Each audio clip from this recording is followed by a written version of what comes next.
우리가 해마다 늘 이 성탄절에 이 본문 말씀을 많이 보는 말씀인데, 다시 한번 상고하면 예수님이 이 땅에 오신 것은 하나님의 말씀은 반드시 이루어진다는 말씀입니다.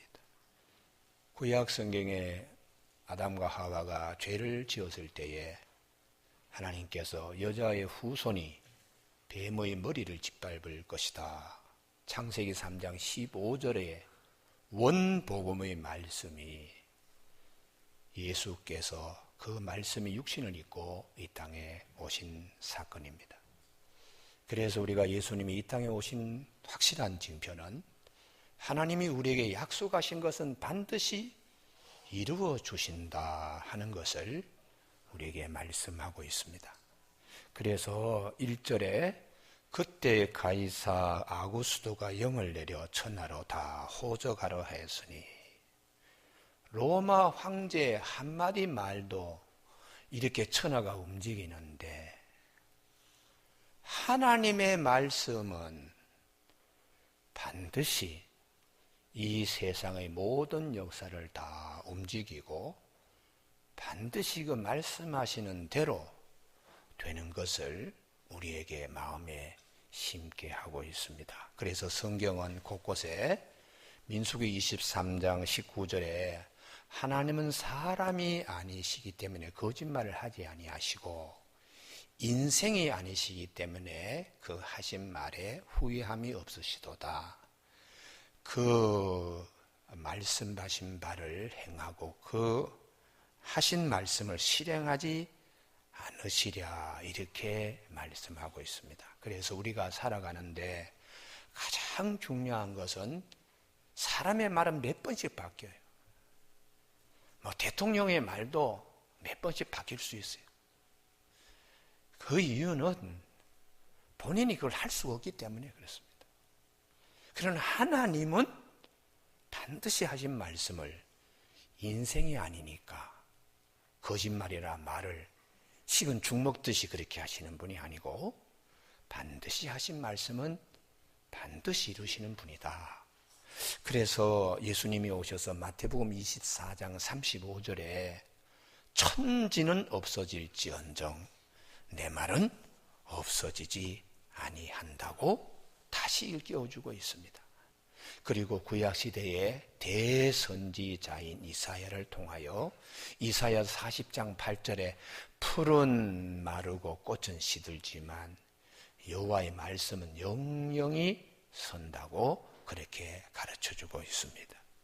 교우 여러분, 오늘 우리 성탄절은 단순히 예수님이 오셨다는 것, 그걸 그냥 기뻐할 것만 아니라 하나님은 그때 그 말씀하신 것을 이렇게 이루시는 분이시구나, 이런 기쁨이 있기를 바랍니다. 그래서 이 세상에 누구를 의지하고 무엇에다가 목을 매는 것보다 하나님 말씀에 모든 것을 거는 삶이 되십시오.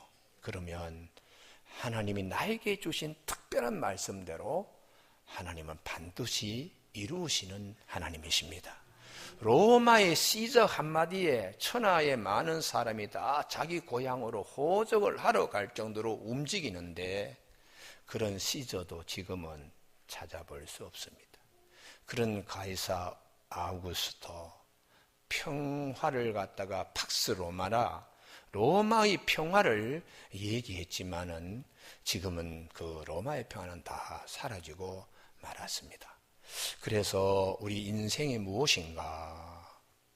베들레헴에 예수님이 오시던 떡집이라고 하는 그 베들레헴에 예수님이 생명의 떡이신 예수님이 오시던 우리가 떡집이 되어서 주님의 말씀에 내 안에 오셨을 때에 떡으로 그 집이 풍성한 것처럼 하나님께서 우리에게 인생은 무엇인가 그것을 일러주고 있습니다. 여러분, 그래서 평소에 많은 것들에 시간도 투자하고 물질도 투자하고 힘도 투자하지만 말씀을 쉼없이 끊임없이 사랑하고 나에게 특별히 들려주시는 음성을 듣기를 집중해야 합니다. 그 이유는 하나님은 우리를 향하여 쉼없이 말씀하시고 하나님의 말씀은 반드시 이렇게 이루어진다는 것을 예수 그리스도를 보내주시면서 우리에게 다시 한번 말씀하고 있기 때문입니다. 청년기에는 몰라도 노년기에 들면 사람이 그렇게 사는 게 아니더라, 이 얘기할 줄 알아야 됩니다. 인생이 그렇게 되는 게 아니야, 이렇게 얘기할 수 있어야 돼. 그게 경륜이 쌓여서 그 한마디가 나오는 겁니다. 우리나라의 소설가 가운데 지금은 작고 있으면 이청준 씨라고, 아마 공부를 가장 많이 한 분이십니다. 그분이 대학 다닐 때에 그 대학 도서관에 그분이 나갈 때에 대학 도서관에 불이 꺼졌다 할 정도로 유명한 일화가 있습니다. 근데 어느 날 그 이청준 씨에게 당신은 대학 재학 시절에 사상계에 등단을 하고 그 유명한 그런 소설가가 되었는데 지금도 뭐 여러 가지 많은 훌륭한 작품을 남기고 있는데 당신이 가장 존경하고 믿을 수 있는 스승이 누구냐, 이렇게 했을 때 그분이 딱 한마디가 우리 어머니입니다, 이렇게 대답을 했습니다. 이청준 씨의 작가의 어머니는 초등학교도 나오지 않았습니다. 그럼에도 불구하고 살아보니까 어머니께서 그 어릴 때 들려주시는 말씀, 아무개야 너 그렇게 하면 되지 않는다, 이 얘기가 본인이 그 나이쯤 되니까 그 말씀이 무엇인가 깨우치게 되었다는 그런 유명한 얘기를 남겼습니다. 교우 여러분, 하나님의 말씀은 반드시 이루어진다, 이 한 말씀 우리가 남길 수 있어야 됩니다. 할렐루야. 예. 요즘 우리 새벽기도에 열왕기상을 새벽기도 하는데 오늘 아침에 또 어제 아침에 다윗의 손자 솔로몬의 아들 얘기를 하고 있습니다. 르호보암이 젊은 나이에 임금으로 올랐습니다. 그런데 그의 정치적인 기반이 약할 때에 그가 사람들을 모아가지고 임금의 자리에 오를 때에 백성들이 뭘 원하는가 하고 물어보니까 임금님이 되시려고 하면 솔로몬 임금님이 우리에게 너무 많은 세금을 물렸습니다. 그래서 우리가 견딜 수 없었는데 이번에 당신이 임금이 되면 솔로몬 임금이 우리에게 세금을 그렇게 많이 물린 것, 이것 좀 가볍게 해줘야 됩니다. 3일만 시간 주시오, 내가 답을 내겠습니다. 그래서 이 솔로몬 시대 때의 중신들, 노신이죠. 그분들은 이렇게 르호보암에게 말합니다. 우리가 다 지나보니까 임금이 군림의 자리에 서서는 안 됩니다. 백성들을 섬기고 사랑하는 말을 하면 백성들이 자연적 따라오게 됩니다. 그렇게 하십시오. 깊은 경륜 속에서 우리가 살아보니까 그렇게 해야 되겠습니다, 이렇게 말했는데 이 르호보암이 젊으니까 자기와 같이 자라난 또래 젊은이의 이 신진 세력에게 자문을 구하니까 대답이 전혀 달라요. 아니, 힘으로 밀어붙이죠, 뭘 그렇게 그냥 합니까? 아버지 솔로몬 때는 채찍으로 백성들을 다스렸다면 임금님은 이번에 젊은 세력이 힘으로 밀어붙이면 되죠. 전갈이 거기에 채찍 끝에 달려있는 이것으로 그냥 내리친다고 얘기하십시오. 그렇게 조언을 한 겁니다. 근데 이 바보스럽게 르호보암이 경륜이 없는 젊은 신하들의 얘기를 따라서 그가 3년 통치 이후에 이 기반이 흔들립니다. 그리고 12개 지파 가운데 10개 지파가 쭉 그냥 썰물 빠지듯이 다 빠지고 본인은 나중에 사치 가운데 우상 숭배하다가 아주 못된 임금으로 낙인이 찍히고 결국은 죽게 됩니다. 자, 그 노신들, 중신들이 하는 얘기는 사람이 그렇게 사는 게 아닙니다. 하나님의 뜻을 생각해 볼 때 임금의 자리는 군림하는 자리가 아니고 섬기는 자리라는 것을 성경 말씀도 말씀하시고 또 우리가 실제로 정치 경영을 하다 보니까 그런 거 뼈저리게 느꼈습니다. 이걸 받아들이지 못한 것입니다. 여러분, 우리가 인생을 살아가는데 아무개야, 내가 살아보니까 하나님 말씀밖에 없더라. 여기서 아멘이 좀 나와야 되는데요. 살아보니까 하나님 말씀밖에 없더라. 이 한 말씀이 이게 나도 모르게 자연적 나와야 되는 우리 그런 삶을 살도록 하나님이 말씀하세요. 그래서 전도서에 보면 다 헛되는데 하나님이 그래도 영혼을 사모하는 마음을 주셨는데 젊을 때에 창조주 네 하나님을 기억해야 되겠더라, 그렇게 말씀합니다. 나이 들어보니까 그냥 눈에 있는 이 눈꺼풀도 그냥 축 처져가지고 창이 처지고, 그렇게 그냥 젊을 때는 그냥 뭐 하늘을 찌르듯이 하는 그런 높은 성대도 다 녹아가지고 제대로 음악도 하지 못하고, 옛날에 젊을 때는 차돌도 그냥 콱콱 씹어가지고 맷돌질 하던 그 맷돌도 술렁술렁 다 빠져버리고, 옛날에는 그냥 신체를 딱 받치고 있던 등뼈도 굳건했는데 나이가 드니까 메뚜기도 짐이 될 정도가 되는 그런 날이 있는데, 살아보니까 하나님 잘 섬기고 하나님 아는 것이 인생 다 살고 보니까 그게 제일 소중하더라. 그게 전도서의 핵심입니다. 여러분, 예수님께서 이 땅에 오셨다는 것은 하나님이 오래전에 말씀하신 그 말씀을 이렇게 이루시는구나, 이걸 말씀하고 있습니다. 그러면 주님께서 요한복음 11장 40절에서 내가 내 말을 믿으면 하나님의 영광을 보리라 하지 아니하였느냐, 이렇게 주님이 말씀하신 것처럼 항상 하나님의 말씀에 귀 기울이는, 영이 깨어있는 자의 삶을 살도록 성경은 말씀합니다. 그러면 하나님께서 약속하신 대로 예수님을 보내시는데 그냥 보내시는 것이 아니고 이전에 약속하신 대로 보내신 거예요. 그게 베들레헴에 보내신 것입니다. 하나님의 말씀은 이루어지는데 그 이루어지는 말씀은 성경 안에서 약속하신 대로 이루어지는 겁니다. 그래서 미가서 5장 2절에 베들레헴 에브라다야, 네가 참 유다 족속 중에서는 참 작은 그런 마을이지만 이스라엘을 다스릴 목자가 거기서 나온다, 이렇게 하나님이 예수님 오시기 훨씬 전에, 수백 년 전에 그렇게 말씀하셨어요. 이 미가서에 예수님이 베들레헴에 오신다는 이때의 이 상황이 어떻게 되냐면, 지금 남북 관계가 아주 복잡한 것처럼 이스라엘도 그랬습니다. 곧 북이스라엘이 이제 막 망하기 직전에까지 가고, 남쪽 유다는 그래도 선한 왕 히스기야가 나라를 다스리고 있을 그 무렵인데, 사회 풍토는 이렇습니다. 미가야 7장 1절에 자연재해가 와고 가뭄이 오고 기근이 왔습니다.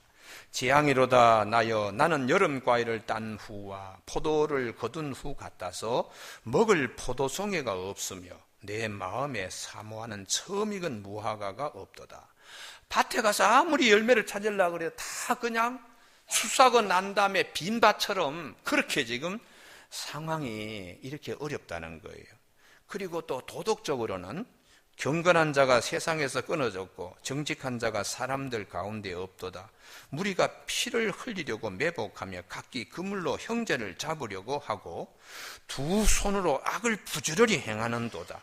그 지도자와 재판관은 뇌물을 구하며 권세자는 자기 마음의 욕심을 말하며 그들이 서로 결합하니 그들의 가장 선한 자라도 가시 같고 가장 정직한 자라도 찔레 울타리보다 더하도다. 그래서 이웃도 믿지 말고 친구도 믿지 말고 내 품에 안긴 여인도 믿지 말라고, 그런 시대에 그래도 하나님은 베들레헴 에브라다에 약속하신 그분을 보내시니까 남은 자의 신앙으로 세상은 그렇게 돌아가더라도 하나님의 약속은 반드시 베들레헴에 이루어진다고 이 언약을 붙들며 나아가라고 미가야 선지자가 백성들에게 권면했습니다. 이 베들레헴은 다윗이 임금으로 있던 그 다윗이 유다의 이스라엘의 임금인 다윗이 고향입니다. 고향. 그 고향에서 목동으로 컸던 그 베들레헴을 다시 기억하라. 다시 말하면 다윗에게 하나님께서 언약을 주셨는데 그 언약이 반드시 이루어진다. 그래서 이스라엘 백성들에게 이 부분을 특별히 미가 선지자가 선포했는데 그 선포한 대로 베들레헴에 예수님이 오셨습니다. 교우 여러분, 우리가 베들레헴인데 원래 히브리어 말로 벳라는 게 집입니다. 벳아니 가난한 자의 집. 이 벳이라는 것이 집인데 레헴, 베들레헴 하는 뜻이 떡이라는 뜻입니다. 떡집이라는 뜻입니다. 떡집에 생명의 떡이신 예수님께서 오신다는 말씀입니다. 교우 여러분, 생명의 떡이신 예수님께서 오셔서 당신이 요한복음 6장 35절에 나는 생명의 떡이니 내게 오는 자는 결코 줄이지 아니할 터요 나를 믿는 자는 영원히 목마르지 아니하리라. 사람이 떡으로만 살 것이 아니고 영은 생명의 떡, 하나님 입에서 나오는 모든 말씀으로 사는데 말씀이 육신이 된 예수님, 우리가 항상 마음에 모시고 베들레헴에 예수님이 오시듯 우리의 마음에 항상 예수님과 그분의 말씀이 늘 있는 이런 삶이 복된 삶이고 하나님의 위로와 평화를 누릴 수 있는 삶이라고 성경은 가르쳐주고 있습니다. 세 번째에 예수님께서 베들레헴에 그러면 최고의 부잣집에 왔는가? 그렇지 않다는 겁니다. 베들레헴의 마구간에 말구유에 오셨습니다. 우리가 베들레헴 마구간을 어떻게 생각하실지 모르겠는데 그 지역의 동물들이 자연 동굴로 석회암이 지역이니까 비가 많이 오고 물이 많이 가면 자연적으로 동굴이 이렇게 생기는데 그 동굴이 크지는 않습니다. 작은 동굴이지만 추위를 피할 수 있고 비를 피할 수 있고 더위를 피할 수 있기 때문에 목자들이 또 밤에 짐승들을 피할 수 있기 때문에 그 우리에 짐승들을 가두어 가지고 때로는 거기서 같이 이제 생활합니다. 그러면 그 베들레헴 마구간은 아마 코로 그 배설물의 냄새도 아마 고약하게 나던 그런 곳이고 또 어떻게 보면은 볏짚 같은 거 혹은 또 식물들이 먹다 남은 그런 그 먹거리 그 속에 또 아주 고약한 냄새들 것입니다. 그곳에 하나님께서 약속하신 독생성자 예수님이 아기로 오셨다는 것입니다. 이게 우리가 사는 세상입니다. 베들레헴 마구간처럼 냄새 많이 나고 지저분한 그곳에 그리고 그 구유에 말 구유에 말이 여물을 먹는 그 그릇에 주님이 오셨다는 겁니다. 우리에게 냄새나고 여러 가지 부족하고 허물이 많지만 그 말구유의 먹이로 이렇게 먹이통에 주님이 오셨다는 거예요. 그래서 우리가 이 예수님을 우리가 먹어야 될, 취해야 될 생명의 떡으로 우리가 잘 성찰하고 그분을 통해서 말구유의 여물이 말을 살리듯이 냄새나고 지저분하고 이런 허물과 죄가 많은 우리들이만은 주님이 오셔서 우리를 살리시는 이 큰 축복의 날이기 때문에 성탄절을 기뻐하는 것입니다. 교우 여러분, 오늘 이 예배에 참석한 모든 교우들에게 마음에 예수님이 아기 예수님이 좌정하시길 주님의 이름으로 축복합니다. 내 마음 지금 중심에 무엇이 지금 있는가? 근심, 걱정 이런 것이 내 마음에 있어서 내가 그걸 먹고 마시고 취해서는 안 됩니다. 그러니까 주님께서 정말 평화를 누리고 영원한 생명을 누리려고 그러면 당신을 먹으라고, 말이 말구유에 여물통에 여물을 먹듯이 예수님을 먹어야 된다는 거예요. 예수님이 우리 안에 생명의 양식이 되어 계신데, 생명의 떡이 되어서 떡집으로 오신 예수님을 모든 인류가 다 그 영혼의 양식으로 삼아야 된다. 그래서 요한복음의 오병이의 기적, 다른 마태복음, 누가복음, 마가복음은 예수님이 보리떡 5개, 물고기 2마리로 5,000명을 먹이셨다, 그것으로 끝나지만 요한은 그게 그렇게 끝나서 안 됩니다. 예수님께서 수많은 사람들에게 오병이의 기적을 이렇게 보여주신 이유는 그렇게 당신이 생명의 떡으로 오셨으니까 예수님을 그렇게 취하면 우리가 풍성한 삶을 산다는 거예요. 할렐루야. 그래서 계속해서 예수님께서 말씀하시기를 나는 생명의 떡이다, 그렇게 말씀을 하고 있습니다. 내게 오는 자는 결코 줄이지 아니할 터요 나를 믿는 자 영원히 목마르지 아니하리라.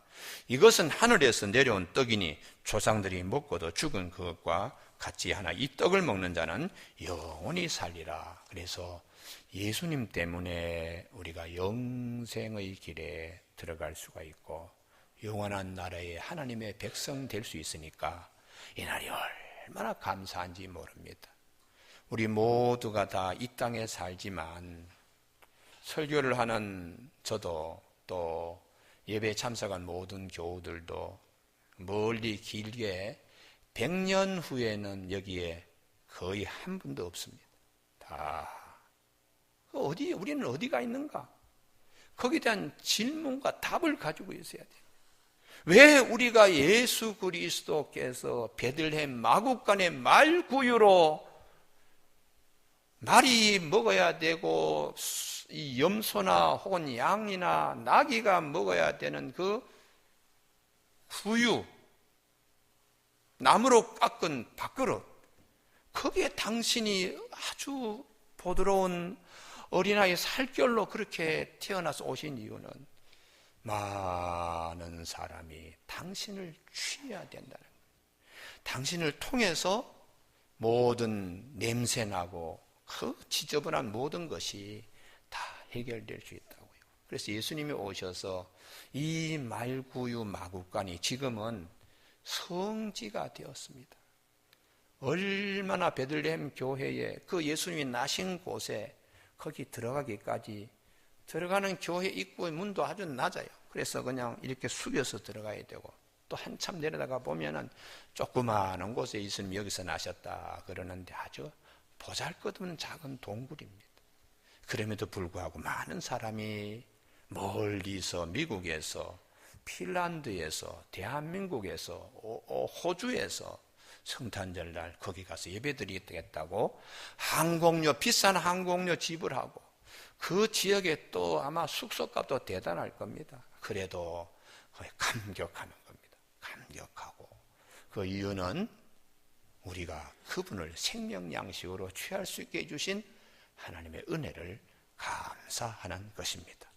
이제 마지막으로 예수님은 절대로 높은 지도자 권력 헤롯 왕이 있는 궁궐이나 시저가 있는 로마의 궁궐에 오지 아니하시고 베들레헴 마구간에 오셨고 또 요셉과 그리고 마리아의 평범한 가정에 예수님이 오셨습니다. 어떻게 보면은 요셉하고 마리아가 주변머리가 없는 사람이에요. 아니 마리아가 지금 해산하려고 그러면 남자로서 적어도 어디 가서 좀 이렇게 아주 애처로운 모습으로 사정을 해서라도 방 하나 좀 얻을 수 없을까? 아니면 큰 소리로 공갈을 쳐서라도 방 하나를 뺏을 수 없었을까? 그런데 그런 주변머리도 그런 융통성도 없이 그냥 밀려나서 짐승들이 있는 그 마구간에 그리고 마리아가 또 거기에서 그렇게 예수님을 출산하셨다는 것은 아주 약하고 순진하고 세상의 이 경쟁사회에서 완전히 밀린 자와 같아요. 그러나 누가가 볼 때는 하나님은 이런 가정을 사랑하신다는 거예요. 할렐루야. 그래서 우리의 마음에 내가 늘 싸움하면 지고 경쟁에서 밀리고 한 번 제대로 하지 못하고 변변하게 자랑할 것도 없는 그때에 하나님은 마리아와 요셉의 가정을 주목하시고 사랑하시고 그 가정에 예수님을 보내시는 하나님이시라는 거예요. 그래서 우리가 위로를 받을 수 있습니다. 여러분, 우리가 신앙생활 하면서 교회에서 흔히 그런 일 있죠. 잘 되면은 거예요. 어이씨 하고 어깨에 힘을 주고 막 그냥 하는데, 그러나 정말 힘든 분들도 계세요. 주님은 어느 분에게 더 주목하고 계실까? 이게 누가가 바라보는 우리를 향한 하나님의 관점을 얘기해요. 하나님은 시저를 주목하지 않았다. 하나님은 헤로당을 주목하지 않았다. 하나님은 그 많은 여관방 하나도 제대로 구하지 못하는 요셉과 마리아를 하나님은 주목하시고 예수님을 보내주셨다. 그래서 하나님이 이 마리아와 요셉의 동방박사가 찾아와서 한국과 유학과 모략을 들여서 많은 사람이 더 찬양하고 이렇게 하는 하나님의 위로는 그곳에 있다는 거죠. 내가 가장 약하고 내가 가장 힘들 때에 하나님의 위로는 찾아온다는 겁니다.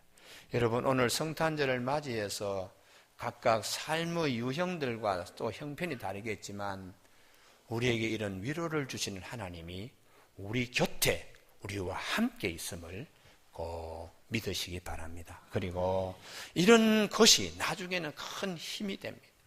제가 인생을 많이 살지는 않았습니다만 살 만큼 살았습니다. 그래서 이제는 어디 가도 예전에는 아저씨 소리를 들었는데 요즘은 할아버지라 그러더라고요. 그런데 살 만큼 살았는데 돌아보면 하나님의 은혜는 내가 아주 힘들 때 그때 임했구나. 돌아보니까 그렇게 고백할 수 있습니다.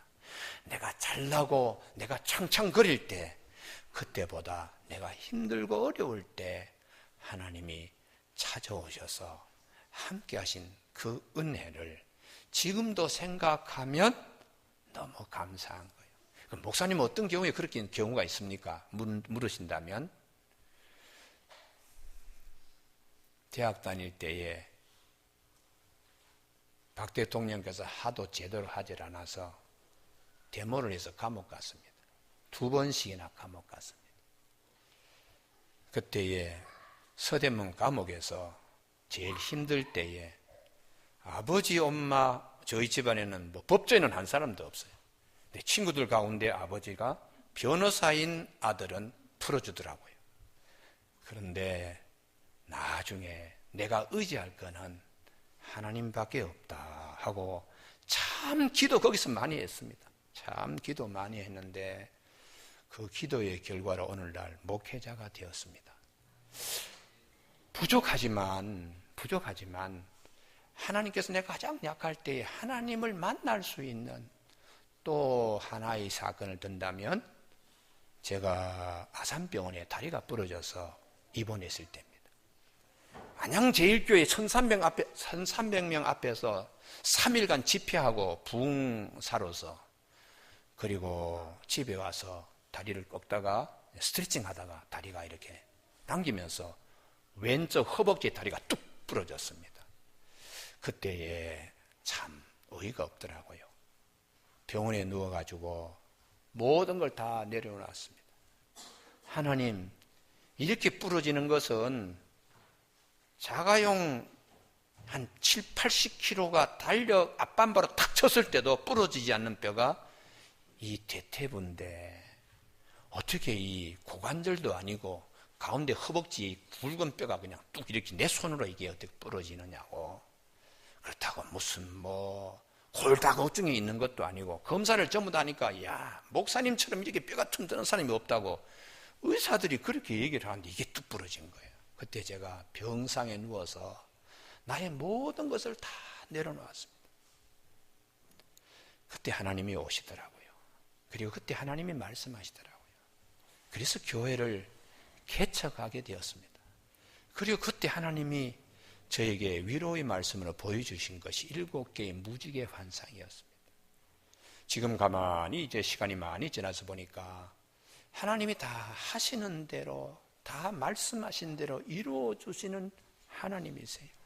특별히 내가 약할 때에 하나님이 오셔서 위로하시고 말씀하시는 것은 반드시 이루시는 하나님이십니다. 그래서 예수님께서 베들레헴 말구유에 참 주변머리도 없는 그런 요셉, 그리고 어떻게 보면 가장 연약한 마리아의 가정에 예수님이 오셨다는 것은 우리에게 하나님께서 들려주는 큰 위로의 말씀이 있습니다. 그리고 또 하나는 목자들인데요, 이 목자들이 아기 예수님 태어난 것에 대하여 하늘의 천군 천사가 와서 먼저 얘기를 하고, 그리고 하늘의 큰 찬양을 듣게 되고 먼저 예수님 만나러 갑니다. 이 목자들은 베들레헴에서 양을 키워서 예루살렘에 제사용 양을 공급하는 그런 곳이에요. 예루살렘까지 그렇게 멀지는 않습니다만 이 베들레헴에서 양을 키워서 그 키운 양들이 예루살렘 성전의 제물로 드려지는데, 사실 베들레헴 목자들이 양을 잘 키워야지 예루살렘의 제사가, 성전 제사가 잘 될 수 있습니다. 그런데 예루살렘 성전의 제사장이나 대제사장, 종교인들은 이 목동들을 아주 사람 취급도 하잖아요. 그런 과정에 주님께서 그 목동들에게 제일 먼저 보이셨습니다. 사회생활하는데 내가 숨어서 힘들게 일하지만 누가 알아주나? 그러나 하나님은 다 보시고 알아주시는 하나님이십니다. 인생을 살아가면서 때로는 이 낮은 자리에서 내가 이렇게 일하는데 누가 알아주나? 하나님은 다 알아주시는 하나님이라는 거예요.